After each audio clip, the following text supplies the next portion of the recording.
Brooke. I'm here to decorate the cover of this recipe organizer slash junk journal.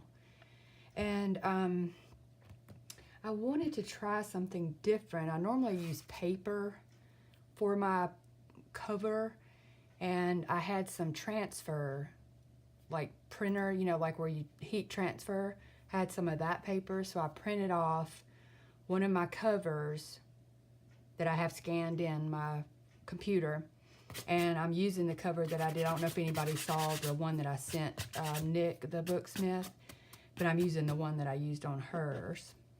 And then I just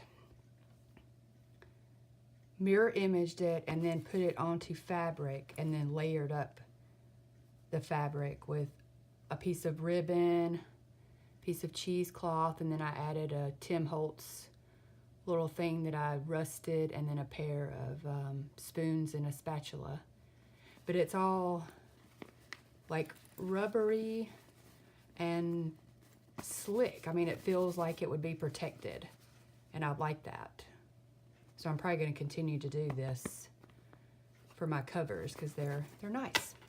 So I will glue that on, and I got this all janky. All right, let's fill it with glue, and I'm always running out of glue when I do videos. Isn't that fun? Let me get it down.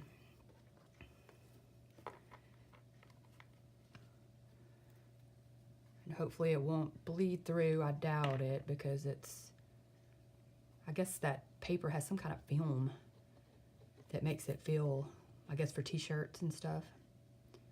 But I got the paper on Amazon. I'll show it to you in a second. I think it came with 10 sheets.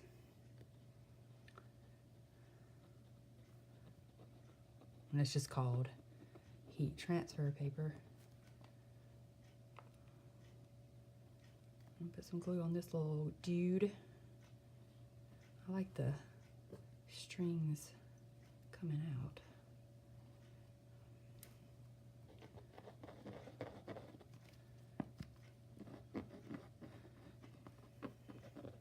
And then after I get this glued on, I'll show you what I did for the spine to say that it's recipes.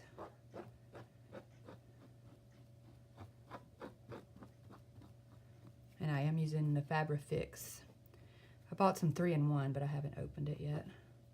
I've heard a bunch of people say that it's the same, and I've used it before, and it's a lot cheaper. All right, I'm gonna stand up for this so I can get it centered.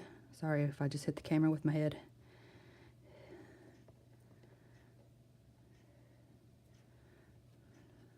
And I think I'll press it from the inside out.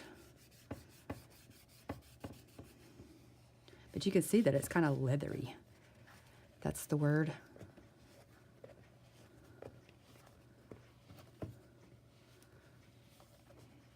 And it seems to be grayer when I printed it off and turned this olivey color, but I don't mind. I think it's kind of pretty.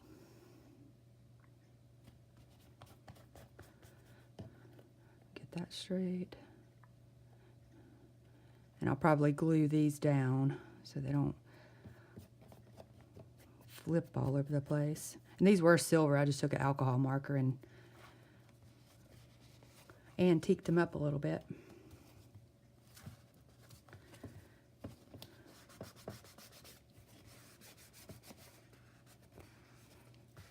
Looks like it's gonna hold.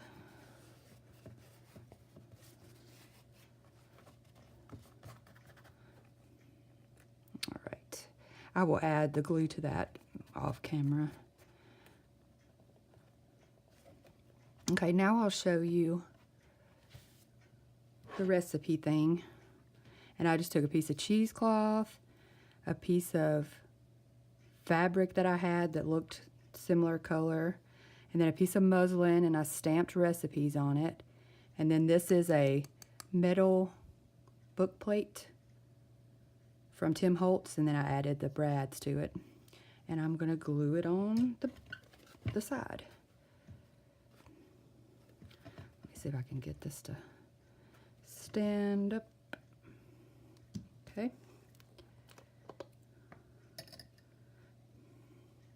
And I'm just going to add the glue all over it, and this glue will hold metal to fabric.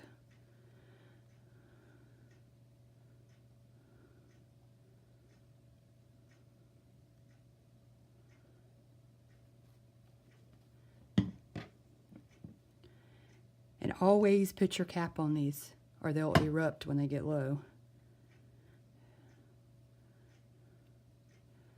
And it fits just perfectly in here.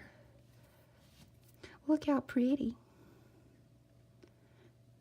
Get it straight, and this glue allows you to move stuff, and I really like that.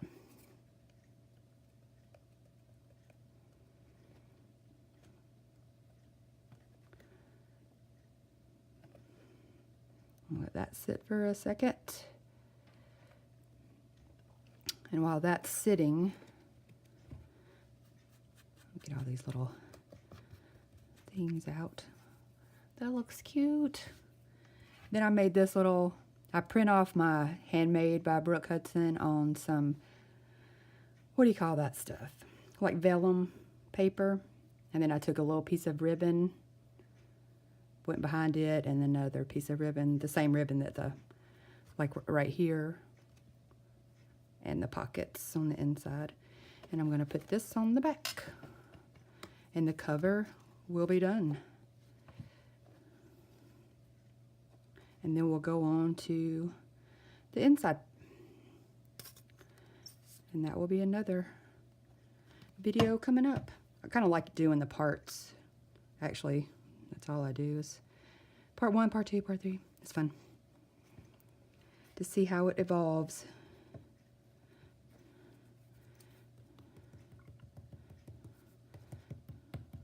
There we go.